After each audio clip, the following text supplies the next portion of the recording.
कर्मों में कार्यरत है। अतः वह यह समझता है कि मैं कुछ भी नहीं कर रहा हूँ। जो व्यक्ति सारे बंधनों को त्याग देता है और अपने सारे कर्मों को परम पुरुष को अर्पित करता है, वह व्यक्ति कभी भी अधार्मिकता से दूषित नहीं होता है। उसी तरह जैसे कि एक कमल का पत्ता सदैव जल से अनछुआ रहता है। एक कर्मयोगी अपने सारे बंधनों का त्याग करके शरीर, मन, बुद्धि एवं इंद्रियों के माध्यम से केवल आत्म शुद्धि के लिए कर्म करता है। अपने कर्मों के फलों का त्याग करके एक कर्मयोगी शाश्वत शांति को प्राप्त करता है, किंतु एक स्वार्थी कर्मी को अपने कर्म के फल में आसक्ति होता है। अतः वह उन फलों की कामना करता है और इस प्रकार वह कर्म फल के बंधन में बंध जाता है। अपने इंद्रियों को वश में रखने वाला व्यक्ति अपने मन से सभी कर्मों का त्याग कर एवं स्वयं बिना कोई कर्म किए और न दूसरों को कर्म करने के बिना प्रेरित किए अपने भौतिक शरीर में सुखी रह सकता है। अपने भौतिक शरीर में सुखी रह सकता है। कर्म संन्यास योग, अध्याय 5।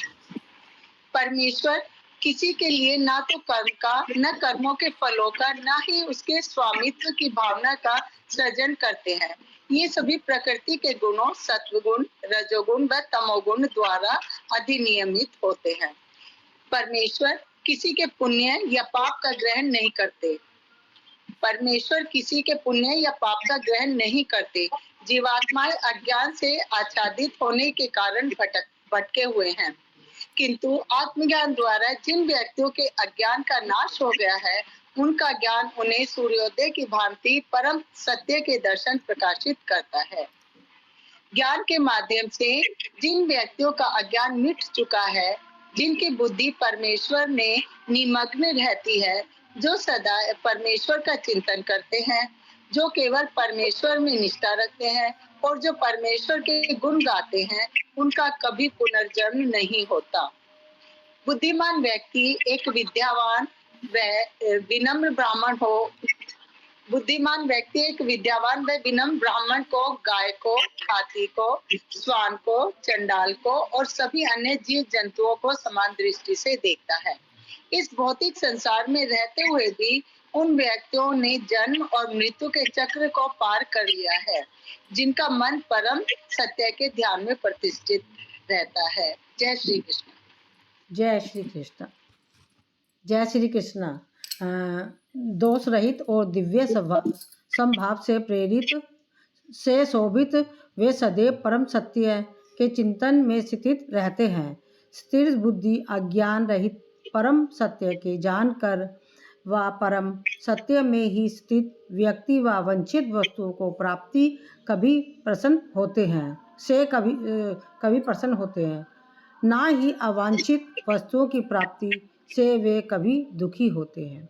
श्लोक 15वें में विभु शब्द का अनुवाद परमेश्वर बताया गया है। यथा शब्द विभु का अर्थ है सर्वव्यापी और यह परमेश्वर श्री कृष्ण को ही दर्शाता है। जब चेतना सर्वव्यापी है तो निष्कर्ष यह निकलता है कि वह सर्वज्ञ भी है।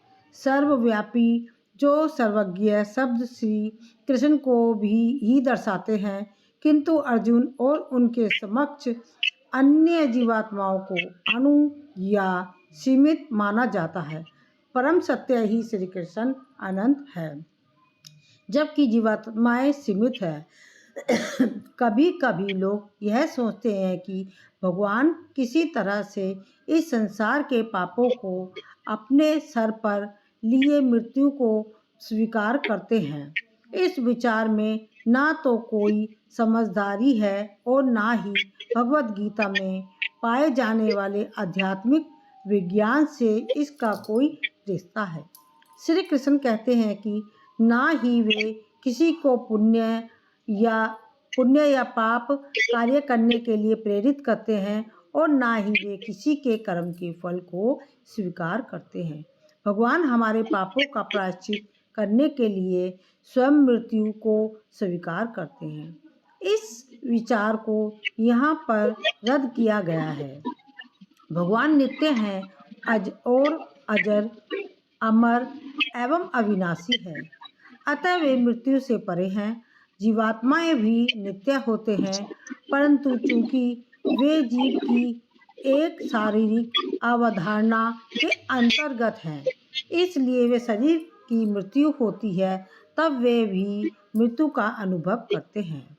हालांकि वे वास्तव में कभी नहीं मरते। परम सत्य के और उनके अवयभूत अंश दोनों ही नित्य है और मृत्यु से परे हैं।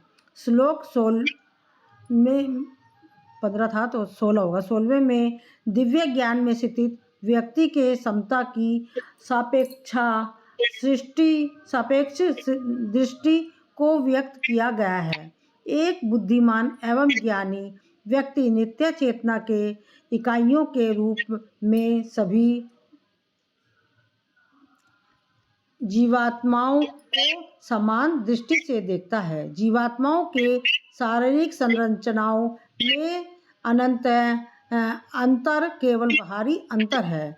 बृहद विष्णु पुराण के अनुसार जीव राशियों के अलग अलग भौतिक शारीरिक अस्तित्व में है। सृष्टि में तरह के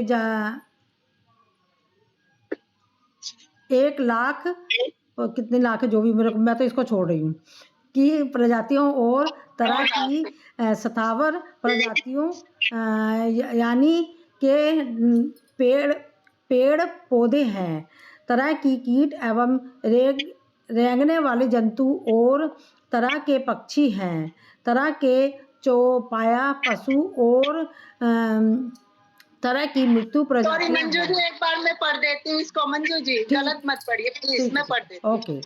सृष्टि में 9 लाख तरह के जलीय प्रजातियां और एक बार ऊपर से पढ़ती हूँ, वो भी आपने छोड़ा था। जीवात्माओं के शरीर संरचनाओं में अंतर केवल बाहरी अंतर है। बृहद विष्णु पुराण के अनुसार जीव राशियों के 84 लाख अलग अलग भौतिक शरीर अस्तित्व में है। सृष्टि में 9 लाख तरह की जलीय प्रजातियां और 20 लाख तरह की स्थावर प्रजातियां यानी कि पेड़ पौधे हैं। 11 लाख तरह के कीट एवं रेंगने वाले जंतु और 10 लाख तरह के पक्षी हैं। 30 लाख तरह के चौपाया पशु और 4 लाख तरह की मनुष्य प्रजातियां हैं। पढ़िए, आप पढ़िए। चेतना की पृथक इकाइयां यानी कि आत्मा एक से दूसरे प्रजाति में जन्म लेकर इस विविध प्रकार की प्रजातियों में देहांतर करती रहती है और अंत में मनुष्य जाति तक पहुंचती है। इस प्रक्रिया को देहांतरण या पुनर्जन्म कहते हैं। यह प्रक्रिया डार्विन की क्रमिक विकासवाद या थायरॉयड थ्योरी ऑफ इवोल्यूशन के समान है, किंतु स्पष्ट तौर पे यह उससे भिन्न भी है। वैदिक धारणा के अनुसार जीवन की प्रजातियां एक प्रजाति से दूसरी प्रजाति में विकसित नहीं होती है, बल्कि यहाँ पर आत्मा की चित्त के एक प्रजाति से दूसरी प्रजाति में देहांतरण से विकास होता है। मनुष्य रूप में योग के माध्यम से आत्मसिद्धि प्राप्त होती है। इसलिए एक बुद्धिमान व्यक्ति शारीरिक भिन्नता के आधार पर वे भेदभाव नहीं करता। एक बुद्धिमान व्यक्ति केवल मनुष्य में ही नहीं बल्कि सभी जीवात्माओं में आत्मा को देखता है। जिनका मन बाहरी सुखों से अनासक्त है वह अंतरात्मा के सुख का अनुभव करते हैं। स्वयं को परम तत्व से युक्त होकर वे असीम आनंद की प्राप्ति करते हैं। जय श्री कृष्ण। विषय वस्तुओं के संपर्क से जो सुख उत्पन्न होता है वह केवल दुख का कारण बनता है। इस तरह के सुख का प्रारंभ और अंत दोनों ही होता है। इसलिए हे कुंती पुत्र, एक बुद्धिमान व्यक्ति इंद्रिय और उनके संबंधी विषय वस्तुओं में कोई आनंद प्राप्त नहीं करता। अपने वर्तमान के शरीर का त्याग करने इससे पहले जब कोई अपने इंद्रियों को एवं काम व क्रोध से उत्पन्न होने वाले वृत्तियों को वश में करता है तब वह आत्म संतुष्टि को प्राप्त करता है, और ऐसा व्यक्ति ही सच्चा योगी है। जो व्यक्ति अपने अंतरात्मा में आनंद पाता है, जो प्रबुद्ध है, वही पूर्ण रूप से योगी है। वह मोक्ष ब्रह्म निर्वाण द्वारा दिव्य पद को प्राप्त करता है। वे